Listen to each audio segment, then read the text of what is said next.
A new subculture has emerged in relationships where couples decide to simply live together. This means that commitments of marriage are not formalized, so the couple doesn't even take oaths. No date is set for a ceremony with witnesses being present. There's no legal contract to be drawn up and signed, and the couple will proceed in the way they feel suits them. So, David and Ela, you have chosen to start your relationship with boundaries. Can you tell us a bit about the boundaries that you've set?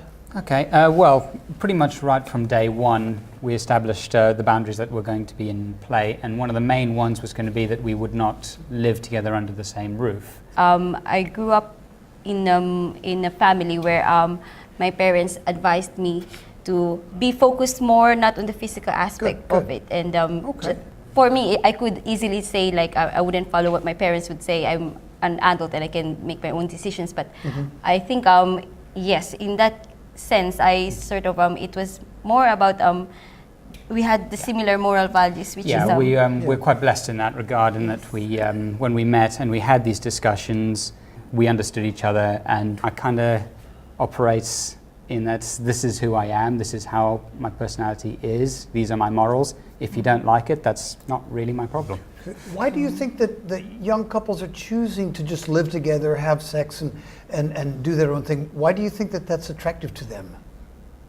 Well, I suppose a lot of couples nowadays think that sort of experimenting first, or like having a test drive of how things would go and see if there's any compatibility there, but and without without the strings or without the legal aspect of marriage, so that if there's no compatibility, you can easily let it go, which is absolutely. I think they sort of it's a setup for hurt in the future if it doesn't work out. Good. I want to ask a sort of a pointed question. Now, there are a lot of young people right now who would be watching this, and they would be horrified by what you're saying. Because they would say, abstain? Why would I not do what I want to do? Why would I deprive myself of something which can give me such pleasure? David, what would you answer to that? Well, in our case, what we are trying to build on is to set a firm foundation for the long-term future. We're not looking for instant 5-minute gratification here. So it's a case of, as we've heard the discussions from the other couples around this table, one of the biggest difficulties is communication and being able to read the other person. So, for example, how do you react when she comes back and she's had a bad day? Good question. How do you? What are you going to do to bless her? What sort of things are you going to do that are going to make her feel special? I'm not saying we're going to have a challenge-free long term. No, of course not. We're going to have. Exist. There's going to be strife. There's going to be arguments. It's going to happen. We're human beings. Okay.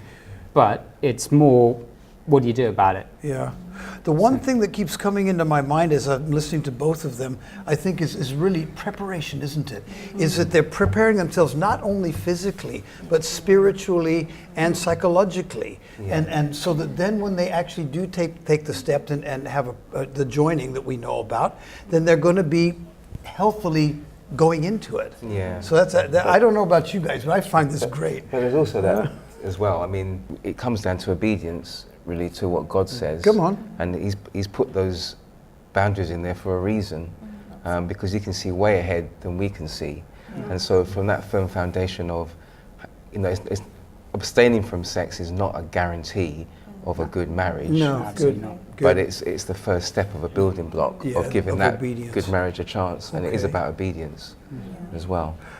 Which brings up a question. How much of your decision and how much of your discussions were motivated by obedience to your faith?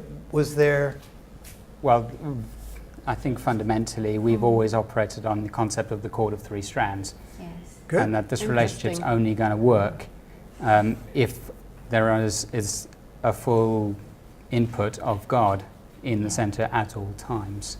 Well, early on in a relationship, we've always thought about us being three in the relationship, not only the two of us.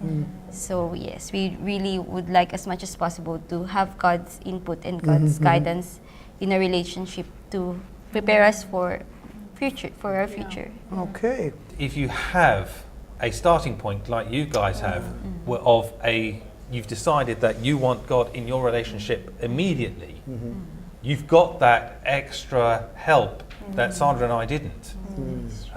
Because although we, during the course of our marriage, we went to church, we didn't actually have God in our marriage because we didn't pray for our marriage. But it's good that you guys have actually starting your relationship as we probably should have started ours. We couldn't do it in our own strength. That's right. What comes into my mind now is the contrast.